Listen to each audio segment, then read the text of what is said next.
Salamat sa brown out nagising. Kasi mainit. Sa pangalan po ng dakilang Panginoong Jesucristo, isang mapagpalang gabi sa bawat isa. Andito po tayo sa ikawalong pagpapasalamat para sa taong 2025 na kung saan pinagsama-sama tayo sa po na ito para luwalhatiin ng Diyos, parangalan siya, at higit sa lahat, pag-aralan natin yung mga sitas na ipinagkakaloob niya tuwing pasasalamat. Sabi nga, mapalad yung mga tao na hindi sinayang yung panahon na nagsakripisyo tayo, iniwan natin yung tahanan, pumunta tayo dito, tapos iidlip lang naman tayo. Sayang yung na-miss natin yung kalooban ng Diyos na binigyan na tayo ng chance para makarating dito, pero nasayang lang. Kaya po, sa mga nag-aabang pa ng Ebanghelyo, pasalamat tayo sa Diyos dahil binibigyan tayo ng katatagan upang patuloy pa tayong makapag-aral ng tinatawag na salita ng Diyos. Sabi nga, maswerte yung mga nahuhuli. Dahil kumbaga, simot na, wala nang masasabi. Kasi lahat na sinabi. Pero dahil sa habag ng Diyos, napakalawak pa ng karunungan ng Diyos. Na kung aaralin natin, hindi po yan natatapos o nauubos. At patuloy po yan na ipinagkakaloob sa bawat isa sa atin. Dito po, sa unang Korinto, sa Kapitulo 15, kung aralin po natin dito, lalong-lalo na sa mga tagapanaran. Sabi dito, kung si Kristo nga ipinangangaral na siya'y muling binuhay sa mga patay, bakit ang ilan sa inyo ay nagsisipagsabi na walang pagkabuhay na magpapit sa mga patay? Mostly po, ng mga may pamantayan na ganito, mga Saduceo. Sila po yung mga tao, yung mga sa grupo ni Sadok, na hindi naniniwala sa tinatawag na pagkabuhay na mag-uli sa mga patay. Kung aralin po natin, ang mga tagapangaral ng salita ng Diyos, kumukuha po siya ng lakas para ipangaral niya na mayroong pagkabuhay na mag-uli sa mga patay. Dahil nga po kay Kristo.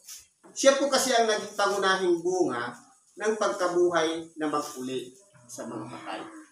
Kaya kung titingnan po natin, dito sa sitas na ito, napakalawak, parang magkarugtong lang siya.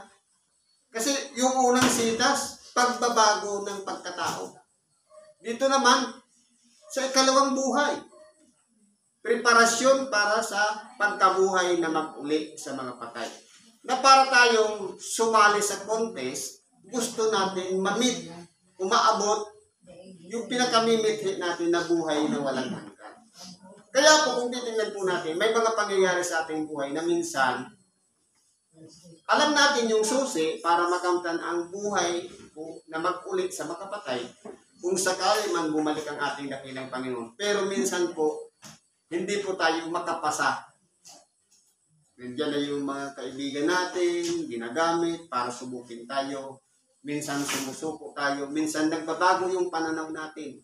Minsan hindi natin nasusunod kung ano yung kalooban ng Diyos. Kasi umiiral po yung pagiging isa nating tao.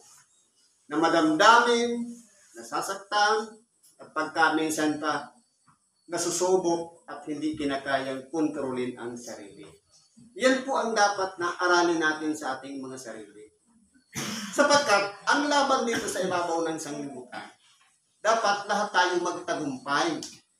Lahat tayo may inaasahan o minimithi na buhay na walang hanggan. Lahat tayo followers ni Kristo. Si Kristo ang pangunahing na buhay na mag-uli sa mga patay. Dapat masunod natin yun. Ikaso, Kung si Kristo nga, sa kabila ng kanyang mga nagpukontra sa kanya, nandun yung mga Pariseo, yung mga Eskribas, mga Saduceo, bakit po siya nagtagumpay? Dahil po inilagay niya ang kanyang sarili sa mababang kalagayan. Titingnan po na, hindi siya nakikipagtalo, o nakikidebate, o nakikipag-away, kundi ipinapahayag niya ang katotohanan. Sapagkat, tunay na sinasabi niya yon dahil alam niya, hindi siya iniiwan ng kanyang ama.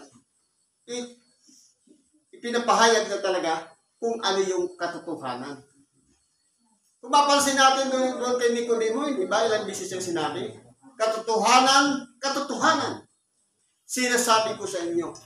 Ibig sabihin, naging consistent ang ating dakilang Panginoon sa sinasabing katotohanan. Kaya naman, ang mga tagapagpahayag ng salita ng Diyos, nagsasalita rin ng katotohanan dahil, pagamat hindi nasaksihan, hindi nakita, na si Kristo ay nabuhay na mag-ulit sa mga patay. Pero dahil lang sa pananampalataya dito sa mga kasulatan na nakasulat na si Kristo nabuhay nga na mag-ulit sa mga patay, dito po kami kumukuha ng lakas para ipangaral ang pagkabuhay na mag-ulit sa mga patay. Ngayon, magiging katulad pa ba tayo ng mga Saduceo na magtatanong, meron nga ba talagang pagkabuhay na mag-ulit sa mga patay? Sa totoo lang po, meron pong pagkabuhay na mag-ulit sa mga patay. Si Kristo yung pangunahing bunga doon. Kaya, yun din ang target ng bawat followers o tagasunod ni Kristo. Ang pagkalooban o tumanggap ng buhay na walang hanggan. Sabi dito, katapwat kung walang pagkabuhay na mag-ulit ng mga patay ay hindi rin nga muling binuhay si Kristo. Ibig sabihin, nakatakda na talaga yung plano ng Diyos na magkaroon ng pagkabuhay na mag-uli sa mga patay. Bakit po nangyari na kinakailangan munang magkaroon ng kamatayan? Kasi po, dahil nga sa unang tao, si Adam, yung unang tao na nilalang ng Diyos, si Adam, meron sa kanyang ibinigay na kautusan. Ang kautusan na yan ay kayang sundin ni Adam. Pero bakit natukso si Adam? Dahil yung kasakasama niya na babae na ibinigay sa kanya, na hinugot mula sa kanyang tadyang, inanyuan at ginawang babae, yun po ang nasubok. Yun ang ginamit ng dyablo para mapasakay siya na yung bagay na ipinangingilin ng Diyos, makain niya. At nung makain niya, nagdala naman siya kay Adam. Kumbaga, yung pamamaraan ng dyablo, tiktikal. Idinaan niya muna doon sa kasama ni Adam para naman si Adam makakain ng tinatagubili ng Diyos na hindi dapat kainin. Kaya po, dahil sa paglabag, nagkaroon po ng tinatawag na kamatayan. Kaya po ganun na nangyari. Nasira yung plano ng Diyos. Ano na lang ang nabot ng tao? 900 years. Ang pinakamatanda sa mga lahi mula kay Adam, si Matusalem, umabot ng 969 years. Almost 1 millennium na.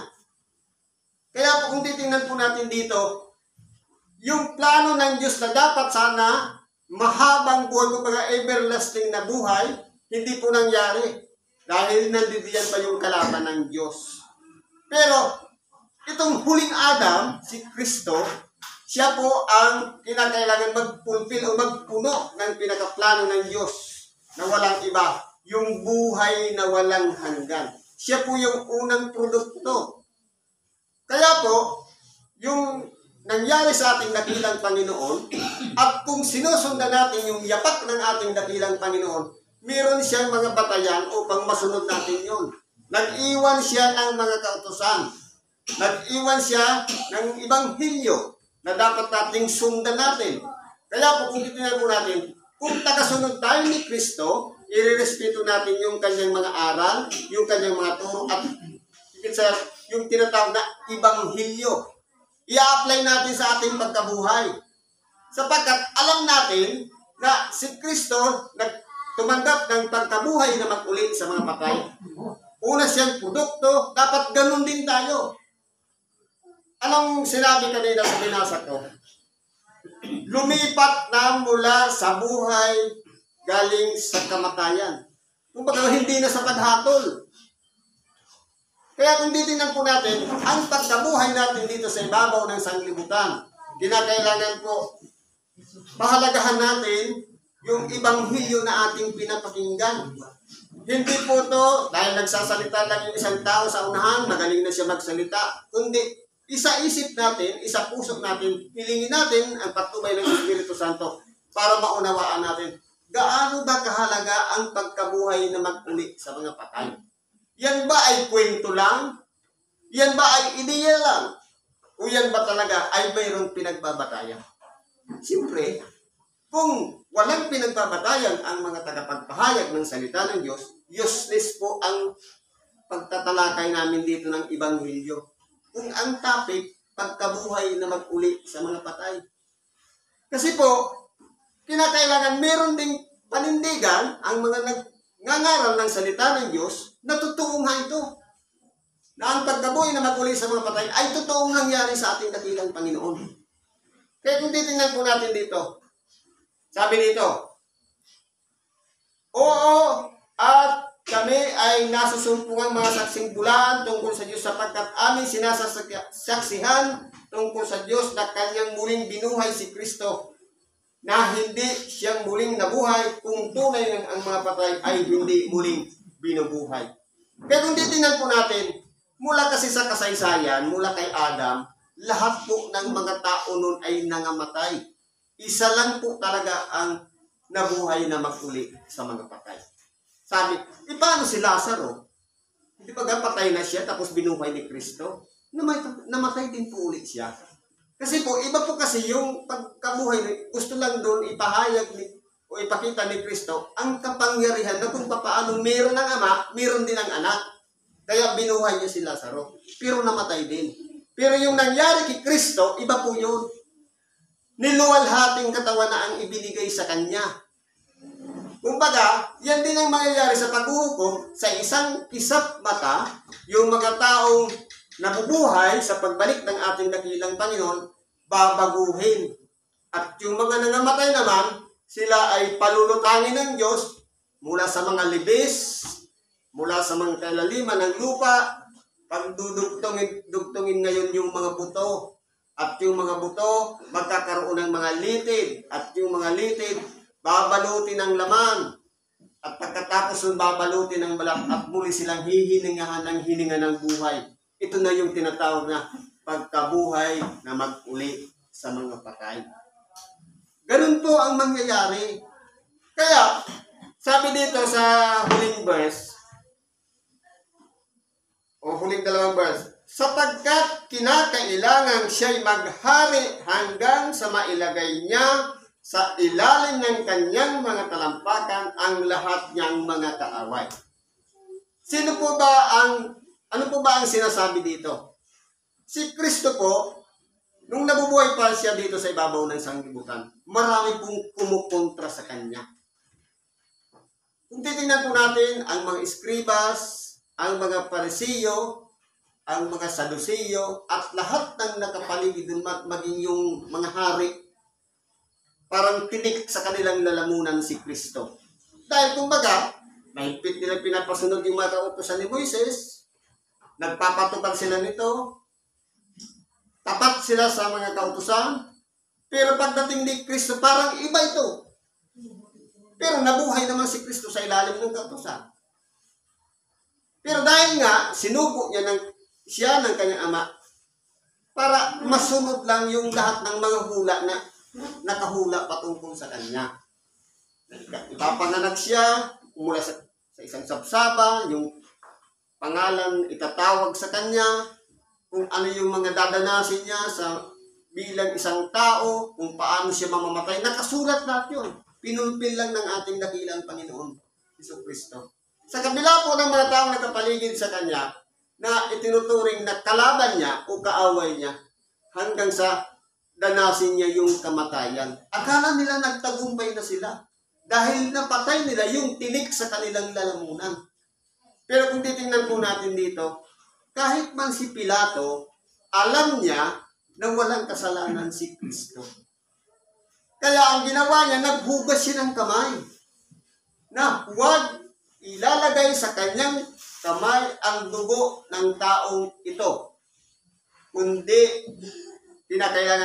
kumbaga tinayuan lang ni Pilato yung tungkulin niya para masunod yung kalooban ng Diyos.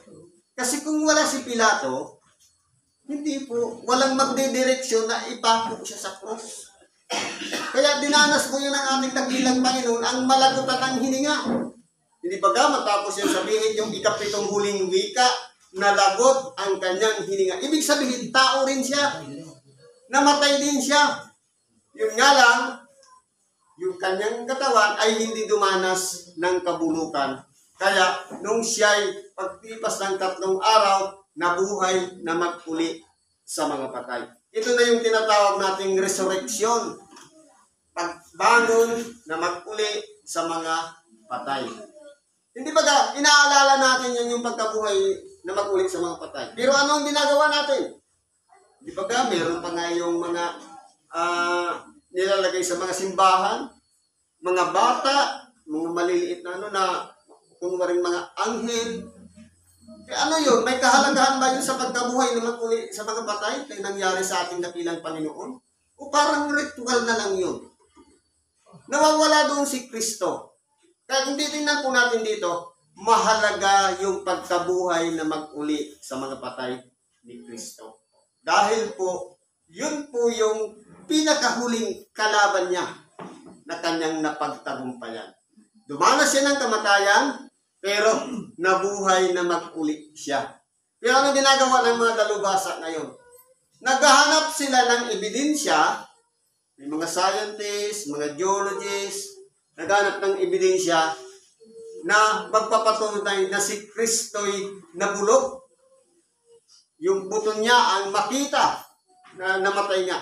Hindi nga nila makikita.